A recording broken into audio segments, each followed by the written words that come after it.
इंदौर ज़्यादा दूर नहीं है, तो आपसे कनेक्ट कर सकती हूँ। यहीं की हूँ, मध्य प्रदेश की।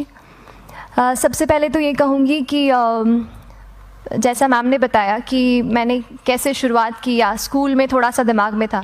तो हाँ, स्कूल में थोड़ा सा कहीं सोचा था, कहीं शायद पढ़ लिया होगा, कहीं सुन लिया होगा कि नहीं आईएएस ऑफिसर नाम की कोई चीज़ होती है।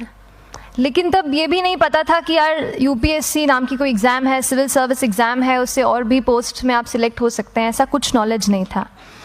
जब मैं अपने कॉलेज लेवल में आई, जब कॉलेज में एडमिशन लिया, मैंने भोपाल से ही एक प्राइवेट इंजीनियरिंग कॉलेज से केमिकल इंजीनियरिंग किया है। और उस दौरान मुझे जब मैंने सोचना शुरुआत की कि क्या बनना है, कंटेम्पलेट किया कि एग्जैक्टली क्या करियर चाहती हूँ, तो लगा कि यार कहीं जो पुरानी ड्रीम थी, एक जो सपना था, वो अभी उसको सामने लाना चाहिए। फिर इस बारे में और पढ़ा, और तब खान स्टडी ग्रुप भोपाल में सेंटर वहाँ पे जैसे शुरू हो गया था, तो मेरा जो फाउंडेशन कोर्स है मैंने वहाँ से किया। और इस एग्ज़ाम के बारे में जो चीज़ें मुझे 1-2 साल में समझ में आई हैं, वो कुछ चीज़ें मैं आपसे शेयर करना चाहती हूँ। सबसे पहली चीज़ जो पहले जय और रचना हम दोनों बोल चुके हैं कि कंसिस्टेंसी। आप अगर दिन में, कई बार हमसे सवाल पूछते हैं कि आप कितने घंटे पढ़ाई करते हैं, तो देखिए घंटे मैटर नहीं करते। कोई 17-18 घंटे हमें नहीं पढ़ना है, इतना हम पढ़ भी नहीं सकते। एक दिन पढ़ सकते हैं, दूसरे दिन नहीं पढ़ पाएंगे। 5 से 6 घंटे ही आपको देने हैं या उतने निकालने हैं, पर वो जो वक्त आप अपनी पढ़ाई को देते हो, वो कंसिस्टेंटली आपको रोज़ उतना ही अपने पढ़ाई को देना है। Consistency is the key, that is the first and the most important thing जो आपको ध्यान में रखनी है।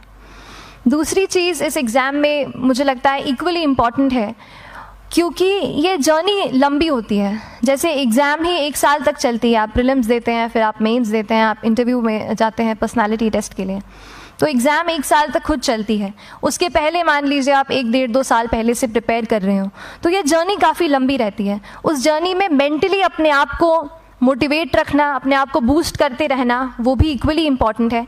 और इसीलिए अपने आप पर भरोसा बेहद ज़रूरी है। You need to have a faith in yourself कि अगर आपने इसमें कदम रखा है, अगर आपने सोचा है कि आप सिविल सर्विस एग्ज़ाम देना चाहते हैं और देंगे, तो आपको ये ठान के उसमें जाना है कि हाँ मैं ये कर सकता या कर सकती हूँ। ये एक अपना मोटिवेशन, अपने साथ एक फेथ, बिलीफ अपने ऊपर आपको हमेशा रखना है।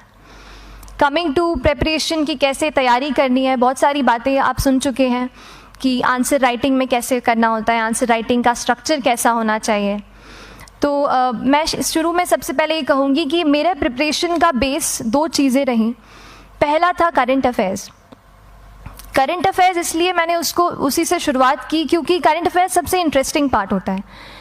कई बार आपको हिस्ट्री कभी बोरिंग लगेगी, कई बार आपको लगेगा ज्योग्राफी इतना, कभी हर किसी के अपने अपने फेवरेट्स होते हैं। तो मुझे वो 2 सब्जेक्ट्स लगते थे कि यार इतना मन नहीं करता है, लेकिन न्यूज़पेपर्स और करंट अफेयर्स में जो भी नया चल रहा है वो मुझे हमेशा इंटरेस्टिंग लगता था।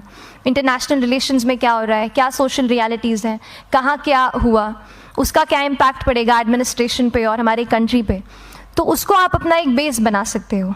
आप करंट अफेयर्स बेस्ड प्रिपरेशन कर सकते हैं, इसलिए भी क्योंकि अगर आप मेंस एग्ज़ाम देखेंगे तो काफ़ी डायनामिज्म आ गया है, केवल प्रीलिम्स में नहीं बल्कि जनरल स्टडीज़ पेपर 2, पेपर 3 में भी आप देखेंगे कई सारे ऐसे सवाल हैं जो करंट इवेंट से इंस्पायर्ड होते हैं, उन पे बेस्ड रहते हैं। तो जब आप न्यूज़पेपर बेस्ड, करंट बेस्ड पढ़ाई करते हैं तो वो आपका प्रिपरेशन वहाँ से भी कवर हो सकता है। दूसरी जो चीज़ मैंने जिस पे बहुत फोकस किया वो थी आंसर राइटिंग। तो आंसर राइटिंग का, जैसे खान सर बता रहे थे कि आंसर राइटिंग की प्रैक्टिस बहुत की, तो उसके पीछे मेरा ये था कि जब मैं हमेशा प्रीलिम्स का कोई भी पेपर टेस्ट देती थी, हम मॉक टेस्ट देते हैं, तो मॉक टेस्ट देती थी तो हमेशा मेरे मार्क्स करीब 90 to 110, 120, इससे ऊपर मेरे कभी मार्क्स नहीं जाते थे।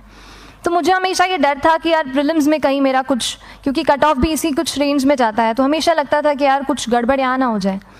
लेकिन जब मैंने आंसर राइटिंग की और मेंस एग्ज़ाम के बारे में जाना, तब मुझे लगा कि आंसर राइटिंग एक ऐसी चीज़ है, मेंस एक ऐसा फेज़ है सिविल सर्विस एग्ज़ाम का जहाँ पे आप अच्छे से तैयारी कर सकते हैं। And if you have written the answers, if you know कि you have covered the points well, if you have included उसमें कुछ आपने facts, international reports, government schemes, आपने कुछ ऐसे उसमें सॉल्व भी डाला है, तो जो रिज़ल्ट आएगा वो सेटिस्फैक्ट्री ही आएगा, अच्छा ही आएगा। तो मेंस एक ऐसा पार्ट है जिस पे आप काफ़ी बैंक ऑन कर सकते हो। मैं जब पर्सनालिटी टेस्ट भी मैंने दिया तो इस बार भी आप नंबर्स देखेंगे तो आसपास की रैंक के हिसाब से मेरे नंबर्स उसमें कम हैं, लेकिन it is just the general studies and the answer writing part, जो मेंस के जो वो है मार्क्स हैं या मेंस का जो एक फैक्टर रहा, वो मेरे लिए सबसे ज़्यादा इंपॉर्टेंट डिसाइडिंग फैक्टर रहा है। तो अपना एक्सपीरियंस यही बताऊंगी कि आंसर राइटिंग पे आप विशेष फोकस कीजिए। जैसा स्ट्रक्चर आपको बता ही चुके हैं कि इंट्रोडक्शन में कैसे आपको शॉर्ट रखना है, बॉडी एंड देन कंक्लूजन, उसमें छोटी चीज़ जैसे मैं अभी मेंशन कर रही थी, आप एक इंश्योर कीजिए कि देखिए जो भी एग्जामिनर आपकी कॉपी चेक कर रहे हैं वो दिन में 10, 15, 20 कॉपीज़ चेक कर रहे हैं, तो उन सब से आपको अलग कैसे आप अपनी कॉपी दिखा सकते हो, ये चीज़ आपका प्रेजेंटेशन और आप जिस तरीके से आंसर लिखते हो कंटेंट को, वो मैटर करेगा। आप इंश्योर कर सकते हैं कि आपके आंसर में कुछ फैक्ट्स, गवर्नमेंट की स्कीम्स, कुछ कमिटीज़ बैठती हैं, जैसे एक प्रिवेसी पे जस्टिस BN श्रीकृष्णा कमेटी की रिपोर्ट आई है, तो आप मान लीजिए आपको कोई प्रिवेसी पे सवाल आ गया तो आपने उन कमेटी का नाम कोट कर दिया। ऐसे बहुत सारी कमिटीज़ होती हैं। कुछ इंटरनेशनल रिपोर्ट्स आते हैं, वो आप उनको इनके बारे में लिख सकते हैं। इंडिया का मैप आप बना सकते हैं। मैंने सीख लिया था कि 10-15 सेकेंड्स में कैसे जल्दी से मैप बनाना है और उस पर कैसे पॉइंट कुछ करना है, कुछ लोकेट करना है। तो ये कुछ ऐसी चीज़ें हैं जो आपके आंसर्स को एनरिच करेंगी और प्रेजेंटेबल बनाएंगी। तो इस तरीके से आंसर्स पे जैसे हम क्लास करते हैं, लेकिन उसके साथ साथ आपको ये कोशिश करनी है कि 1 से 2 आंसर पर डे आपको ज़रूर लिखने ही लिखने हैं, apart from the test series that you are doing. Answer writing से 2-3 चीज़ें होती हैं, ना केवल हमारी एक लिखने का हमें समझ आता है हम क्या लिखते हैं कैसा है, पर हमारा कॉम्प्रिहेंशन भी इम्प्रूव होता है। हमें कितना समझ में आया वो भी हमें खुद समझ आता है जब हम आंसर्स लिखते हैं। और इसीलिए आंसर राइटिंग पे आप फोकस कीजिए, 1 से 2 आंसर ज़रूर लिखिए।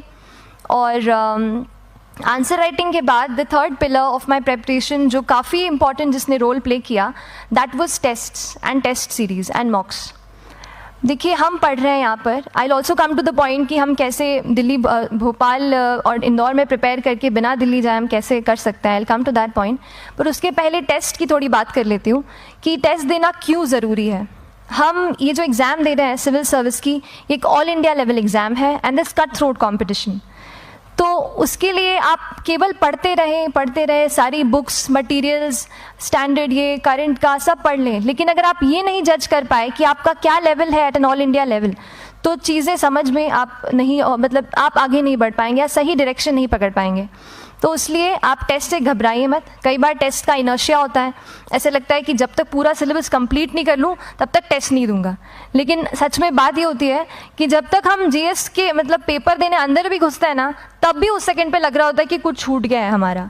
तो ये चीज़ होगी ही, इसीलिए ये मैं कभी मत सोचिए कि जब तक पूरा सिलेबस नहीं कर लूँ टेस्ट नहीं दूंगा। जैसे आपका एक थोड़ा बेस बन जाता है प्रिपरेशन का, आप टेस्ट दीजिए, चाहे वो प्रीलिम्स का MCQ का टेस्ट हो या मेंस का राइटिंग स्किल की प्रैक्टिस हो, टेस्ट पे आप फोकस कीजिए।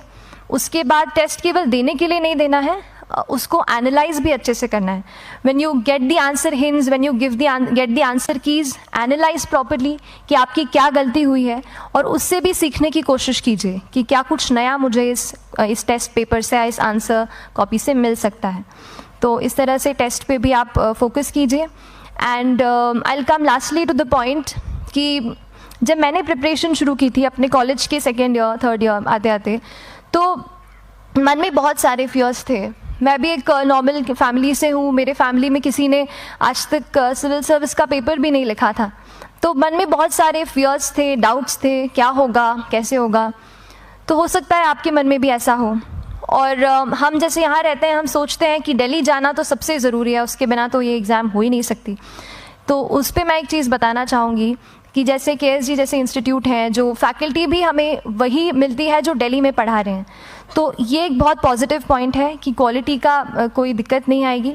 बस एक चीज़ है, आप ज्वाइन करते हैं class, that will only provide you a direction, वो आपका रास्ता दिखा सकते हैं आपको कि इस रास्ते पर आपको चलना है, लेकिन चलना उस रास्ते पे आपको खुद है।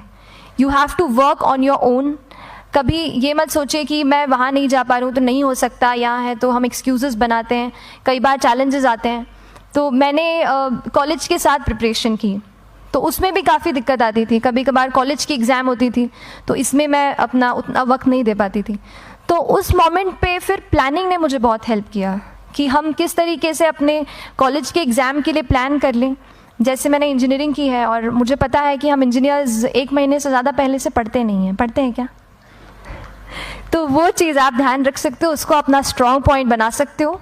1 से 1.5 महीना जब exam is approaching, I use to plan my entire syllabus का प्रिंट आउट निकाल के I use to make my notes, उस तरीके से उसको मैं उसको संभाल लेती थी।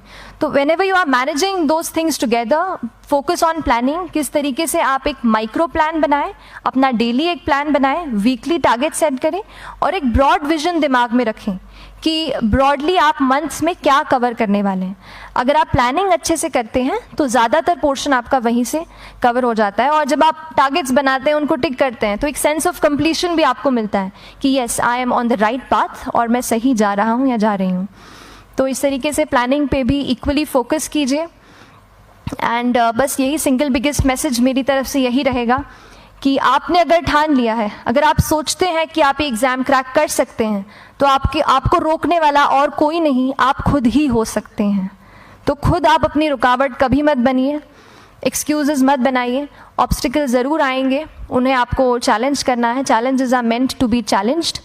तो सही तरीके से अपने ऑब्स्टिकल्स को हैंडल कीजिए, और इस एग्ज़ाम में अगर आप सही स्ट्रैटेजी रखते हैं तो आप अपने एक अटैम्प्ट में ही इसको क्रैक कर सकते हैं। एंड एनीवेज आप जो भी अटैम्प्ट नेक्स्ट रखते हैं, दिल में यही रखिएगा कि जो ये मेरा नेक्स्ट अटैम्प्ट होने वाला है, ये मेरा बेस्ट अटैम्प्ट होने वाला है। कभी भी इस एग्ज़ाम को हाफ हार्टेडली मत दीजिए कि चलो देख के देखता हूँ कैसा है पैटर्न का एग्ज़ाम का।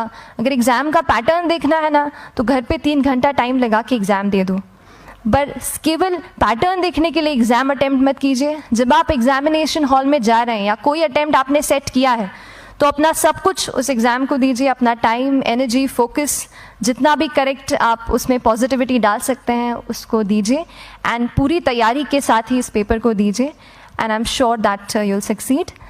सो till then, all the very best to you and good luck. Thank you so much.